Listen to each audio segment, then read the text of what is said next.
तरह से उन लोगों ने वहाँ पे उनका आचरण किस तरह का था, और अध्यक्ष महोदय जी ने भी उनको काफ़ी फटकार लगाई कि आप लोग, जैसा लगता है जैसे सड़क और सदन का जो विद्रोह होता है उसमें कुछ फ़र्क होता है, लेकिन लगता है वो किसी की बात सुनने को तैयार ही नहीं है एकदम। हम लोग भी क्योंकि पहली बार आए तो हम भी घबरा गए कि ऐसा क्या हो गया, इतना ज़्यादा चिल्लाना चीखना। ऐसा लगा कि वो वहाँ बीच में आके जो है वेल क्या कहते हैं उसे, उधर आके जो है वो ऐसा लगा अटैक करने वाले हैं। तो हम तो बिल्कुल, खैर हमारा तो पहली टाइम है, पर ये देख के काफ़ी बुरा लगा कि उन्होंने किसी को भी बात नहीं करने दी, और जिस पर राष्ट्रपति जी के भाषण पर जो है वो चर्चा करनी थी उसको तो भूलकर वो अपनी ही जो है वहाँ पे मनमानी कर रहे थे।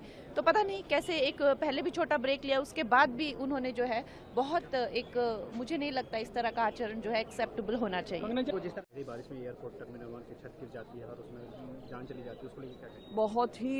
बहुत ही दुख हुआ ये सुनकर देखकर कि पब्लिक इंफ्रास्ट्रक्चर जो देश की टैक्स पेइंग जनता बनाती है, इस उम्मीद से बनता है कि पब्लिक सेफ्टी को ध्यान दिया जाएगा।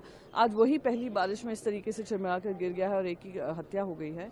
तो दिखाता है कि कहीं हम रिबन काटने के चक्कर में हम इंफ्रास्ट्रक्चर के साथ कॉम्प्रोमाइज़ कर रहे हैं। ये जो आदत पड़ गई है कि इलेक्शन से पहले हमें सारे रिबन काटने हैं या जल्दबाजी में काम होता है, पब्लिक सेफ्टी को दरकिनार कर ये उसका एक उदाहरण है। ये है और एक जो जबलपुर में हुआ है वो है। मैम, सिविल एविएशन मंत्री कह रहे हैं कि इसका मोदी जी ने उद्घाटन अभी नहीं किया था, 2009 में। अरे ये बात किसने क्या किया था, ये दुर्भाग्यपूर्ण है कि वो इसमें इंडल्ज कर रहे हैं। मंत्री की सबसे पहले जिम्मेदारी है कि जो एयरपोर्ट जिसको दिया हुआ है उससे जिम्मेदारी तय करें, उनसे पूछें कि इतना आपको पैसा दिया जाता है, पैसेंजर फीस, हमारी हर फ्लाइट की टिकट पे इतनी हेवी पैसेंजर फीस लगती है, उसके बारे में चर्चा करें। ये बचाव में गिर पड़े हैं, ये दुखदाई है।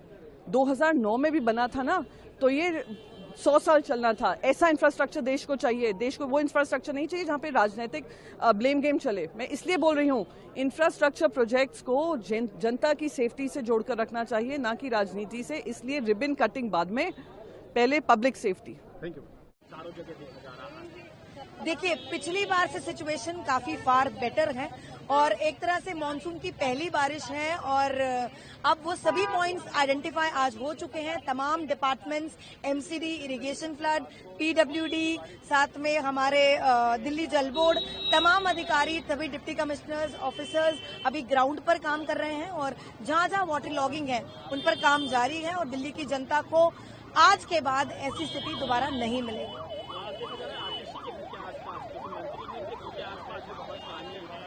एयरपोर्ट के पास पानी भर गया, हर जगह जलमग्न दिल्ली है। लोगों को इंतजार था, शायद इस बारिश में ऐसा नहीं होगा, लेकिन पहली बारिश में। देखिए, पिछली बार से स्थिति काफी कंट्रोल में है, आप देख सकते हैं, और जो आइडेंटिफाई आज पॉइंट्स हो जाएंगे उन पर ही काम सारे डिपार्टमेंट्स मिलकर करेंगे और इन पॉइंट्स पर पूरी कोशिश रहेगी कि दोबारा जलभराव ना हो। देखिए, अभी हम यहाँ पर आईटीपीओ पर खड़े हैं। यहाँ पे थोड़ी सी जो वाटर लॉगिंग की कंप्लेंट आई थी, अभी हो सकता है अभी किशनगंज है, वहाँ पर भी हमारे डिप्टी कमिश्नर खड़े हैं। साउथ में भी हमारे डिप्टी कमिश्नर ऑन ग्राउंड हैं। बारामूला पे भी हमारे डिप्टी कमिश्नर वहाँ पर खड़ी हैं। तो अभी इन धीरे धीरे हम आज दोपहर तक इन पर राउंड करने वाले हैं। आप लोग मांग कर रही हैं बार बार की कार्रवाई हो दोषी। बिल्कुल होनी चाहिए कार्रवाई। इतने सारे बच्चों के भविष्य का सवाल है और इस समय में युवा के लिए सबसे ज़रूरी चीज़ कि उसका फ्यूचर एक तरफ लगे, कहाँ पे एडमिशन मिल रही है, क्या उनका आगे क्या साल उनका खराब ना हो। तो जहाँ पे इतनी बड़ी आबादी का इतना बड़ा सवाल है तो बिल्कुल इसका हल होना चाहिए। हम दिल्ली के पहली बारिश में दिल्ली के एयरपोर्ट का एक हिस्सा गिर जाता है, उसको एयरपोर्ट का हिस्सा गिर गया। मैं तो अभी, मुझे घर से आते आते 2 घंटे लग गए, घर में पूरा पानी रात को भर गया। मुझे तो ये नहीं पता एयरपोर्ट की भी छत गिर गई है। पर हैरानी की बात, मुख्यमंत्री जब जेल में बैठा होगा तो काम क्या होगा यहाँ पे, ये मुख्यमंत्री को और सरकार को सोचना चाहिए, तभी तो दिल्ली का ये हाल हो रहा है। वो लोग बार बार आरोप केंद्र सरकार पे ही लगा रहे हैं, दिल्ली पानी जलभराव का। अब आरोप तो ये सब चलता ही रहता है, ये जाने उनका काम, जाने काम बहुत बेकार है। मुझे इतना ही पता है कौन जिम्मेवार है, इन लोग को सोचना चाहिए क्योंकि जनता बेहाल हो रही है। 8 मिलीमीटर बारिश 24 घंटे में 1936 के बाद पहली बार कल दिल्ली में देखी गई है। ये कितनी बारिश है इसका अनुमान लगाने के लिए मैं आपको बताऊंगी कि तकरीबन दिल्ली में पूरे मॉनसून के सीजन में 800 mm बारिश होती है, यानी 24 घंटे में ही मॉनसून की तकरीबन 25% बारिश हमने दिल्ली में देखी है। इतनी ज्यादा बारिश 24 घंटे में होने से दिल्ली में कल रात से और खासकर के आज सुबह काफी जगह पर वाटर लॉगिंग हुआ, क्योंकि पानी का फ्लो बहुत ज्यादा था। जो हमारे कई ड्रेन्स हैं, चाहे एमसीडी के हों, चाहे इरिगेशन फ्लड कंट्रोल डिपार्टमेंट के हों, पानी का फ्लो ज्यादा होने की वजह से कई घंटे ड्रेन्स का भी ओवरफ्लो रहा। एक बार बारिश सबसाइड हुई, जब ड्रेन्स में पानी सेटल हुआ, उसके बाद दिल्ली के अलग अलग हिस्सों से पानी ड्रेन आउट होना शुरू हुआ, क्योंकि कई ऐसे एरियाज थे जिसमें ये जल जमाव हटने में कई घंटे लगे। हमें उन एरियाज में कई घंटों के लिए पावर सप्लाई को भी काटना पड़ा। पावर सप्लाई को इसलिए काटना पड़ा क्योंकि अगर किसी एरिया में वाटर लॉगिंग है तो वहां पर पानी की वजह से इलेक्ट्रिक्यूशन का भी रिस्क रहता है। एंड आपको याद होगा कि 2 से 3 साल पहले दिल्ली के श्रीनिवासपुरी एक्सटेंशन एरिया में वाटर लॉगिंग में इलेक्ट्रिक्यूशन की वजह से किसी की डेथ भी हुई थी। इसलिए दिल्ली के कई एरियाज में जहां पे पानी काफी लंबे समय तक भरा हुआ था, हमें पावर कट्स भी करने पड़े। अभी दोपहर को 2 बजे हमने एक इमरजेंसी मीटिंग, जो दिल्ली में इतनी बारिश हुई और उसके कारण जो वाटर लॉगिंग हुई, उसको डिस्कस करने के लिए और नेक्स्ट स्टेप्स डिसाइड करने के लिए बुलाई। दिल्ली सरकार के 4 मंत्रियों ने इस मीटिंग को चेयर किया, जिसमें UD minister Saurabh Bhardwaj ji, GAD and environment minister Gopal Rai ji, food and supplies minister Imran Hussain ji और मैंने इस मीटिंग को चेयर किया। यहाँ पे दिल्ली सरकार के सभी सीनियर ऑफिसर्स मौजूद थे, जिसमें chief secretary, UD department, urban development department के additional chief secretary, PWD, MCD, NDMC, Delhi Jal board, सारे डिपार्टमेंट्स जो वाटर लॉगिंग से जुड़े हुए हैं वो मौजूद थे। कई इंपॉर्टेंट डिसीजंस आने वाले कुछ दिनों के लिए इस मीटिंग में लिए गए। इसको थोड़ा पीछे कर दोगे प्लीज। कल ऑपोजिशन के जो फ्लोर लीडर्स हैं, सबकी मीटिंग हुई और यूनानिमस था कि आज हमें नीट का जो इशू है उस पर डिस्कशन चाहिए। हिंदुस्तान के स्टूडेंट से मैं कहना चाहता हूं, ये आपका इशू है और हम सबको लगता है, इंडिया गठबंधन को लगता है कि आज सबसे जरूरी बात आपकी है, क्योंकि आप हिंदुस्तान के भविष्य हो। तो हमें लगा कि यहाँ पे पार्लियामेंट हाउस में नीट पे डिस्कशन हो और उसके बाद प्रेसिडेंट्स एड्रेस हो पाए। और मैं रिक्वेस्ट करता हूं प्रधानमंत्री जी को कि ये युवाओं की इशू है और अच्छी तरह प्यार से डिस्कशन होना चाहिए, रिस्पेक्टफुली डिस्कशन होना चाहिए। हम रिस्पेक्टफुली करेंगे, आप भी डिस्कशन में ज्वाइन कीजिए, आप भी भाग लीजिए और रिस्पेक्टफुली, क्योंकि ये युवाओं का मामला है। तो हम चाहते हैं युवाओं को मैसेज मिले, घबराए हुए हैं, उनको ये नहीं मालूम कि क्या होने वाला है नीट में, तो पार्लियामेंट से मैसेज जाना चाहिए, उनको भरोसा मिलना चाहिए कि हिंदुस्तान की सरकार और हिंदुस्तान का ऑपोजिशन एक साथ मिलकर स्टूडेंट्स की बात कर रहा है। तो ये आपको बताना चाह रहा हूं। सर, परीक्षा स्थगित करने के थैंक यू जी। Today morning at 5 o'clock, a very unfortunate incident happened at Terminal 1, Delhi Airport. And like you already know, a section of the canopy, which is outside of the airport, extension of the airport building, has collapsed due to heavy rains that has been happening since the night. And we want to express our condolence to the life that has been lost in this tragic incident also. And along with that, 4 people have also been injured. So we are taking care of them right now. As soon as the incident happened, it has come to our notice and we have reacted immediately. We have immediately sent the emergency response team, the fire safety team, and also the CISF, NDRF teams. Everyone was available at the site and they have done thorough inspection so that no other casualties are there or no other injured are there which are stuck in the collapse. So right now the situation is under control.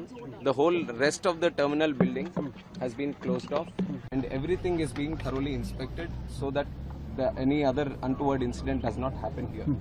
And regarding the flights that are supposed to be operating from T1, we have informed the airlines people immediately that passengers are the first priority for us also. So passengers shouldn't face any inconvenience. So till 2 o'clock, the flights have been cancelled because an immediate alternative was not able to be established here. So till 2 o'clock, the flights have been cancelled, and whatever flights have been cancelled, the passengers have been told that there'll be full refunds to them. And other than that, if they want to travel in an alternative route, that is also being provided. And from 2 o'clock, whatever routes are being operated from T1 have been diverted to T2 and T3. So necessary arrangements are being made at T2 and T3 so that the passengers wouldn't face any convenience as of such. Sir, GMR As operates per this the- terminal. Yes. Have you sought any clarification from them, because this structure is of This- 2009 and in Yes, 15 years yes. it has collapsed? Like you have said, this structure has been built in 2009, and what we have asked the DIAL, Delhi International Airport Limited, also is to do a verification inspection from their side. But we are not just leaving it up to themselves. The ministry, from the ministry, we have DGCA also, which underlooks the safety aspect. So they will also be supervisioning this inspection, and they will also give us a report. And from our ministry side, I can assure you that this is taken as a very serious incident also, not just in this airport, but across the country. Any airports that are with similar structures, we will have to go through them all again, and we will do a thorough checking of all the necessary airports that can come under our purview, and we'll take the necessary report, and we will see if there is a requirement for an independent body also. Any compensation for the disease? Compensation has also been announced. नहीं एकदम Bharatiya Janata party इतने अपार बहुमत से बिहार में चुनाव जीती है और देश में सरकार बनाई। अब जनता का काम करना है। जनता के बीच में रोजगार हम लोगों ने बताया कि लगभग 12 लाख लोगों को सरकारी नौकरी देनी है। 11 लाख लोगों को सीधा रोजगार देने का काम करना है, और गांव में युवाओं के साथ, युवाओं को युवा क्लब के माध्यम से गांव में खेलने की पूरी व्यवस्था करनी है। कई एयरपोर्ट्स के निर्माण नीतीश कुमार जी के नेतृत्व में होंगे, आदरणीय प्रधानमंत्री जी के नेतृत्व में होंगे। कई एक्सप्रेसवे पर काम हम शुरू करने वाले हैं, जो प्रधानमंत्री जी ने चुनाव जीतने के बाद 2 बड़े एक्सप्रेसवे बिहार को दिए, उसकी शुरुआत कैसे होगा, उसका जमीन अधिग्रहण कैसे होंगे, ये सारे चीजों पर चर्चा हम लोग कर रहे हैं, और जनता के कल्याण के लिए कैसे काम करें, इस पर चर्चा हम लोगों ने किया। स्वाभाविक है आगे के दिनों में चुनाव 2025 का है। 2025 के चुनाव में जाना है। उस चुनाव के पहले जनता के जो बचे हुए काम है उसको पूरा करना है।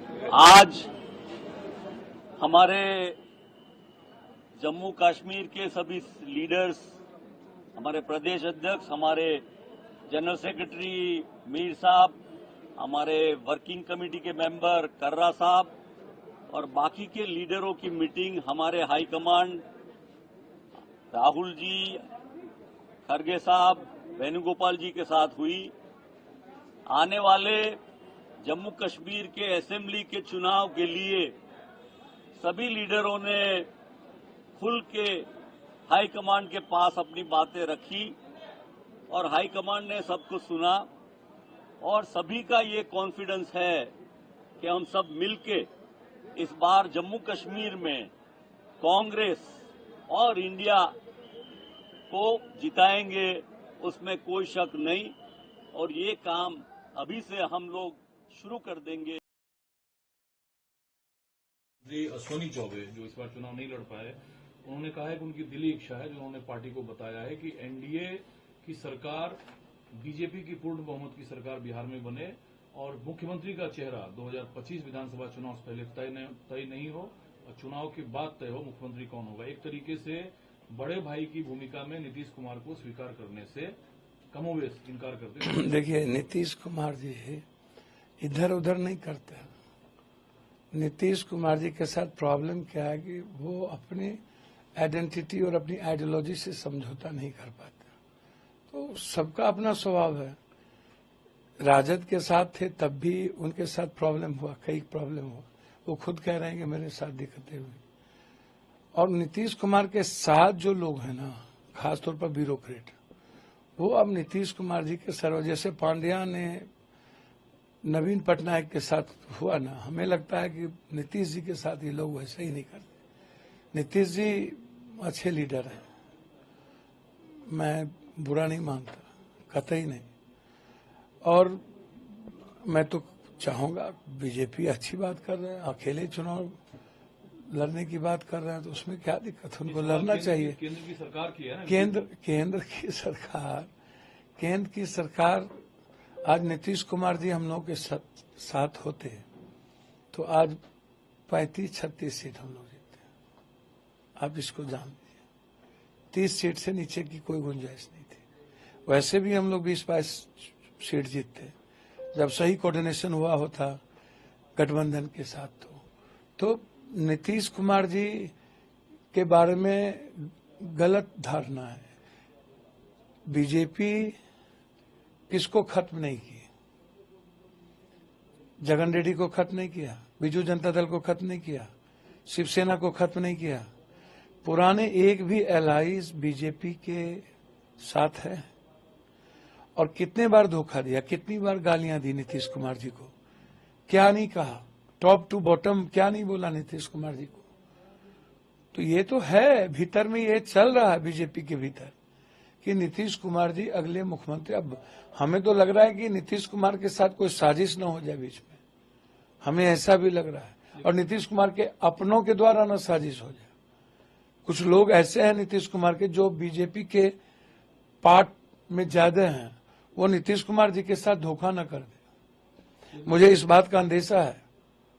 कल देखिएगा, जो बात आज मैं कह रहा हूं, हो सकता है कल आने वाले 6 महीने 7 महीने के अंदर आपको ये दिख न जाए। और वैसे भी महाराष्ट्र, हरियाणा और झारखंड के चुनाव के बाद अनस्टेबल गवर्नमेंट होगी, इसको आप लिख लीजिए। लेकिन जिस दौर में सहयोगी दलों की सबसे ज्यादा जरूरत है बीजेपी को, उस स्थिति में अश्विनी चौबे जब ये कहते हैं कि मैंने केंद्रीय नेतृत्व को अपनी बात बताई है, तो ये जोखिम लेने की स्थिति में भाजपा है कि नीतीश कुमार को नाराज करके तोड़ देगा? भाजपा तोड़ देगा। स्पीकर उनके हैं, सब उनके हैं, पार्टी तोड़ देगा। भाजपा तो कुछ भी करती है। इन लोगों ने गलती किया है, स्पीकर जैसे पदों को स्वीकार करके मान के। भैया, जो दावा अश्विनी चौबे कर रहे हैं, क्या आपको लगता है कि बिहार में बीजेपी अकेले दम पर? सर, ये बात तो सम्राट चौधरी जी भी कह रहे थे कि मैं अकेले लड़ूंगा। ये बात तो इस चुनाव के पहले सभी लोग कर रहे थे कि अगला मुख्यमंत्री बीजेपी की होगी। भीतर में तो लगभग सभी लोगों के मन में है। कोई अश्विनी चौबे जी अकेले नहीं बोल रहे हैं। इस चुनाव के पहले अभी तक पगड़ी खुली कि नहीं मुझको नहीं पता। ये पगड़ी तो नीतीश कुमार जी के खिलाफ पहनी गई थी। 5 दलों का तो समर्थन बिहार में। और सम्राट चौधरी जी तो नीतीश जी बोलते हैं, चाचा या नीतीश मुख्यमंत्री का नीतीश जी बोलते हैं। तो आपको इससे अंदाजा नहीं लग रहा है कि जिसकी उम्र बेटा की तरह हो वह नीतीश जी कहते हैं? तो आप समझिए ना। तेजस्वी तो चलिए चाचा भीतर से कहे या बाहर से, चाचा तो कहते थे। नीतीश जी तो कहने की हिम्मत नहीं होती ना। सम्राट जी तो नीतीश जी बोलते हैं। मतलब बीजेपी साजिश रच रही है, ऐसा आपका आरोप है नीतीश कुमार? मेरा आरोप है कि स्टेट पार्टी जो है वह नीतीश कुमार जी के प्रति कंप्लीट एग्रेशन में है। उसके भीतर कुछ भी नीतीश जी के प्रति सही नहीं चल रहा है। 90 लाख एमएसएमई इकाइयों के साथ देश के अंदर आज अग्रणी स्थान पर है। देश के अंदर इस योजना की ब्रांडिंग करने में, इसकी मार्केटिंग करने में, इसकी शोकेसिंग में उत्तर प्रदेश ने एक लंबी छलांग लगाई है। और उत्तर प्रदेश की अर्थव्यवस्था में भी एमएसएमई उद्यमियों ने, एमएसएमई यूनिट ने, यहाँ के कारीगर और यहाँ के हस्तशिल्पियों ने जो बड़ी भूमिका का निर्वहन किया है, आज उसका परिणाम हम सबके सामने देखने को मिलता है।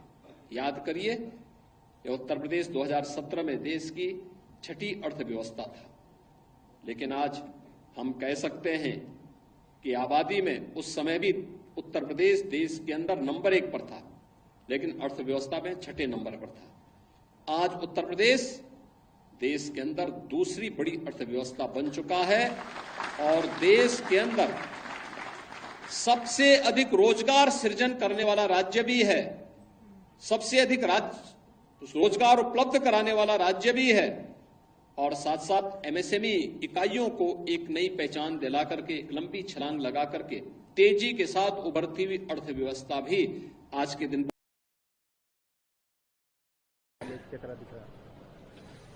मैं अभी उन इलाकों से आ रहा हूं जहां पे पानी का जल जमाव होने से पानी का फ्लो एनडीएमसी में भी जो नीचे पानी जाता है वो रुका। 45-50 मिनट तक बहुत दिक्कत हुई है आज एनडीएमसी क्षेत्र में भी। सवाल उठता है कि ये कोई नई घटना नहीं है, हर साल बारिश आता है तो होता है, और हम 2-2.5 महीने से जगा रहे हैं आम आदमी पार्टी की सरकार को कि भैया पीडब्ल्यूडी के नालों को क्लीन करो, डीसिल्ट करो, एमसीडी के नालों को, फ्लड के नालों को, लेकिन उनके कान पे जू नहीं रेंगता।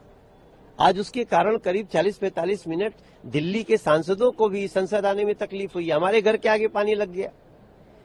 तो ये पानी हमारा जो एनडीएमसी क्षेत्र है वो एक, आप समझ लीजिए, एक टापू की तरह है जहां से पानी नीचे जाता है। वो सारे नाले जाम है, उनकी कोई डिसिल्टिंग नहीं हुई है, कोई सफाई नहीं हुई है, और हम जाकर के वहां काम करा रहे हैं। एनडीएमसी के मशीन जाकर के पीडब्ल्यूडी के नाले क्लीन कर रहे हैं, और पीडब्ल्यूडी वाले, दिल्ली सरकार गायब है। अभी कह रहे हैं कि हम इमरजेंसी मीटिंग करेंगे। अब जब पानी सर पे आ जाए तब आप इमरजेंसी मीटिंग होती है, ये एक निकम्मेपन की बहुत बड़ा एग्जाम्पल है। सोमनाथ भारती कह रहे हैं कि 1936 के बाद जून में इस तरह की बारिश हुई है।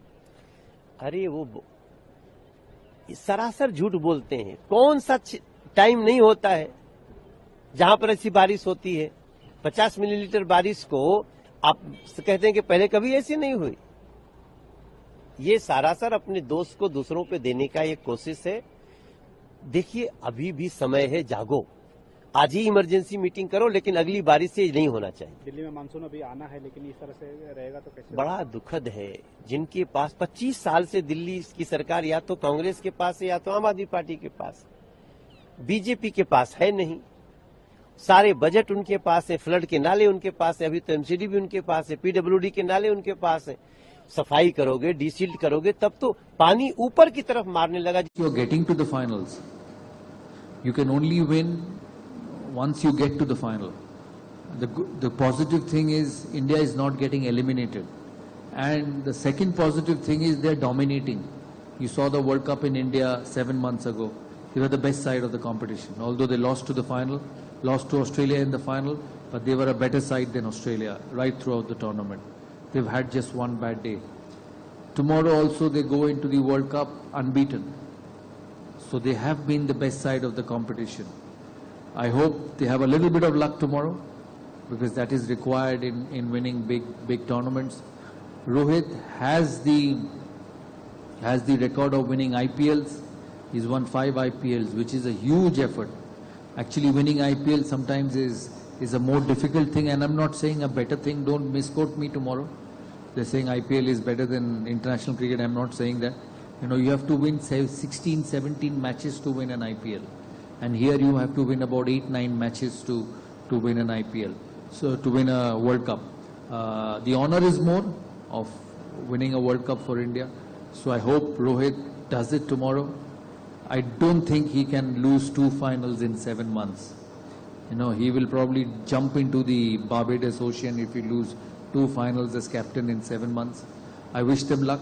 I wish they win. As I said at the start of the tournament, they should play with freedom, and he himself has done that as a captain. He's led from the front, he's batted brilliantly, captained brilliantly, and I hope it continues tomorrow. Coming to your second question on wickets, the wickets have been different in the West Indies. It has helped the spinners. That's why every team has played with more number of spinners than the quicks. India prepared that way because they took Kuldeep, they took Akshar, they took Jadeja, there's Chahal waiting outside. So they knew that the wickets will turn. So they've taken 4 spinners, and they are all world-class spinners. You know, world-class spinners. I'm very happy Akshar and Kuldeep are playing together and doing so well because they're part of my team in the IPL. So as I said, fingers crossed tomorrow. Finals are finals, but I hope